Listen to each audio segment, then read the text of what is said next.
Hello friends, welcome to Jerish world. இன்றைக்கி நம்ம பார்க்க போகிறது கிராப் லாலிபாப். இந்த கிராப் லாலிபாப்பை ரொம்ப டேஸ்டியாகவும் ரொம்ப ஈஸியாகவும் எப்படி பண்ணுறதுனா இன்றைக்கி நம்ம பார்க்க போகிறோம். இப்போ வாங்க வீடியோக்குள்ளே போகலாம்.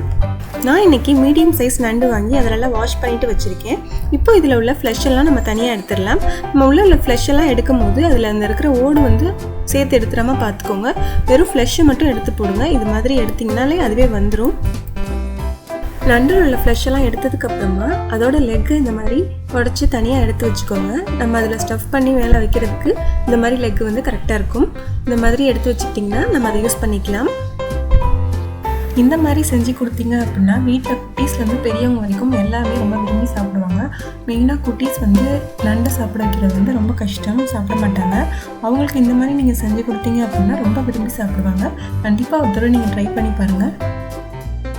நான் இன்றைக்கி எல்லா நண்டுலையுமே பண்ணல. ரெண்டு நண்டு பீஸ் எடுத்து அதில் உள்ள ஸ்டஃப்பை மட்டும் எடுத்து வச்சுருந்தேன்.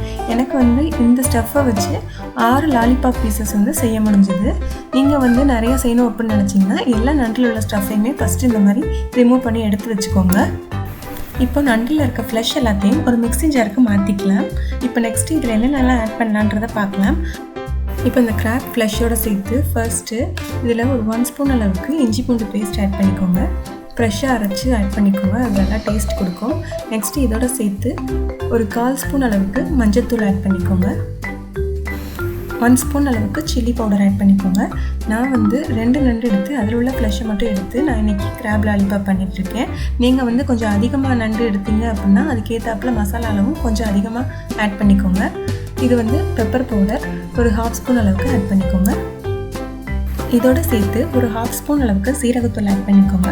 சீரகத்தூள் ஆட் பண்ணிட்டு இதுக்கு தேவையான அளவு சால்ட் ஆட் பண்ணிக்கோங்க. நான் ஒரு 1/4 ஸ்பூன் அளவுக்கு ஆட் பண்ணியிருக்கேன். நம்ம அரைச்சிட்டு டேஸ்ட் பார்த்துட்டு வேணால் எக்ஸ்ட்ரா ஆட் பண்ணிக்கலாம். அதனால் ஒரு 1/4 ஸ்பூன் ஆட் பண்ணிக்கோங்க. இப்போ இந்த மிக்ஸி ஜாரை க்ளோஸ் பண்ணிட்டு இதை அரைச்சி எடுத்துக்கலாம். இதுக்கு எக்ஸ்ட்ராவாக வாட்டர் எதுவுமே ஆட் பண்ண தேவையில்லை. நீங்கள் அரைச்சிங்க அப்படின்னாலே அந்த நண்டோட ஃப்ளஷோடு சேர்ந்து நல்ல ஒரு பேஸ்ட் மாதிரி கன்சிஸ்டன்சியில் அது வந்துடும். நம்ம இப்படி மிக்சியில் அரைக்கிறதுனால அந்த மசாலா எல்லாமே அந்த நண்டு ஃப்ளஷோடு சேர்ந்து நல்லா மிக்ஸ் ஆகிட்டு இந்த மாதிரி ஒரு பேஸ்ட் கன்சிஸ்டன்சிக்கு வந்துடும். இந்த மாதிரி இருந்தால் போதும். இப்போ அதை தனியாக எடுத்து ஒரு பவுலில் வச்சுருங்க. நெக்ஸ்ட்டு நம்ம எடுத்து வச்சுருந்தோம்ல அந்த நண்டோட லெக்கு, இப்போ இதில் லைட்டாக மசாலா பரட்டி எடுத்துக்கலாம். ஒரு 1/4 ஸ்பூன் அளவுக்கு சால்ட் ஆட் பண்ணிக்கோங்க. இதோடு சேர்த்து ஒரு 1/4 ஸ்பூன் அளவுக்கு சில்லி பவுடர் ஆட் பண்ணிக்கோங்க. ரெண்டையும் ஆட் பண்ணிவிட்டு லைட்டாக மிக்ஸ் பண்ணி விட்டுக்கோங்க. இது இந்த மாதிரி நல்லா மிக்ஸ் பண்ணதுக்கப்புறமா இது தனியாக வச்சுருங்க. நெக்ஸ்ட்டு ஒரு எக் எடுத்து இந்த மாதிரி உடச்சி வச்சுக்கோங்க. இந்த எக்கோட சேர்த்து ஒரு 1/4 ஸ்பூன் அளவுக்கு சால்ட்டும் ஒரு 1/4 ஸ்பூன் அளவுக்கு பெப்பர் பவுடரும் ஆட் பண்ணிவிட்டு நல்லா பீட் பண்ணி எடுத்துக்கோங்க. நம்ம ரெடி பண்ணி வச்சுருந்த நண்டு மசாலா ஸ்டஃப்போடு சேர்த்து 2 டேபிள் ஸ்பூன் அளவுக்கு அரிசி மாவு ஆட் பண்ணிக்கோங்க. அதோடு சேர்த்து 2 டேபிள் ஸ்பூன் அளவுக்கு கார்ன்ஃப்ளவர் மாவும் சேர்த்து ஆட் பண்ணிக்கோங்க. இப்போ இது எல்லாத்தையும் சேர்த்து நல்லா மிக்ஸ் பண்ணிக்கோங்க.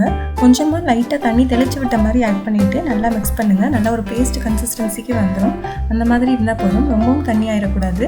நல்ல ஒரு திக் பேஸ்ட் மாதிரி இருந்தால் கரெக்டாக இருக்கும். பாருங்கள், இந்த ஸ்டஃப் இந்த கன்சிஸ்டன்சியில் இருந்தால் தான் கரெக்டாக இருக்கும். இந்த மாதிரி ரெடி பண்ணிக்கோங்க. நம்ம மசால் போட்டு வச்சுருந்தோம்ல அந்த லெக்கில் ஒரு பீஸ் எடுத்து நம்ம ரெடி பண்ணி வச்சுருந்த அந்த நண்டு ஸ்டஃப்பை ஒரு பால் மாதிரி உருட்டிட்டு இதில் இந்த மாதிரி வைங்க. நம்ம இந்த மாதிரி லெக்கில் ஸ்டஃப் பண்ணதுக்கப்புறமா நம்ம ஆல்ரெடி எக்கை பீட் பண்ணி வச்சுருந்தோம்ல அதில் இந்த மாதிரி நல்லா டிப் பண்ணி எடுத்துக்கோங்க. எடுத்துட்டு பிரெட் க்ரம்ஸில் நல்லா ஒரு கோட்டிங் கொடுத்துக்கோங்க. நல்லா எல்லா பக்கமும் பிரெட் க்ரம்ஸ் படுற மாதிரி இந்த மாதிரி அப்ளை பண்ணிவிட்டு ஒவ்வொரு லெக்காக ரெடி பண்ணி தனித்தனியாக எடுத்து வச்சுக்கோங்க.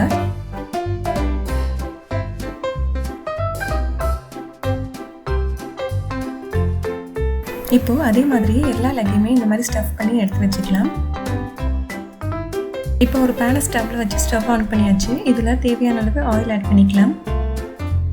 இப்போ நம்ம ரெடி பண்ணி வச்சுருந்தா லாலிபாப் பீசஸை ஒரு பீசஸாக ஆயிலில் ஆட் பண்ணி இதை ஃப்ரை பண்ணி எடுத்துடலாம். ஆயிலில் ஃப்ரை பண்ணும்போது மீடியமான ஹீட்டில் வச்சுக்கோங்க. 2 பக்கமும் பரட்டி விட்டு ஃப்ரை பண்ணுங்கள். நல்லா ஒரு பொன்னிறமான ஸ்டேஜ் வரப்போ இதை எடுத்துடலாம்.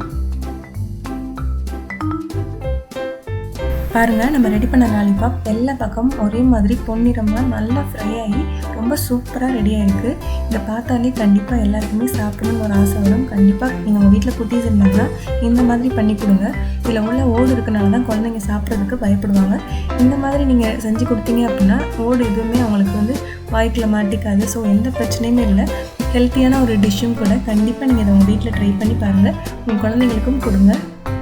அவ்வளோதான், எல்லாருக்கும் பிடிக்கிற மாதிரி ஒரு சூப்பரான ஒரு நல்ல லாலிபாப் ரெடி பண்ணியாச்சு. கண்டிப்பாக இதை உங்கள் வீட்லேயும் ட்ரை பண்ணி பாருங்கள். ட்ரை பண்ணி பார்த்துட்டு எப்படி இருந்துச்சுன்னு கமெண்ட்டில் சொல்லுங்கள்.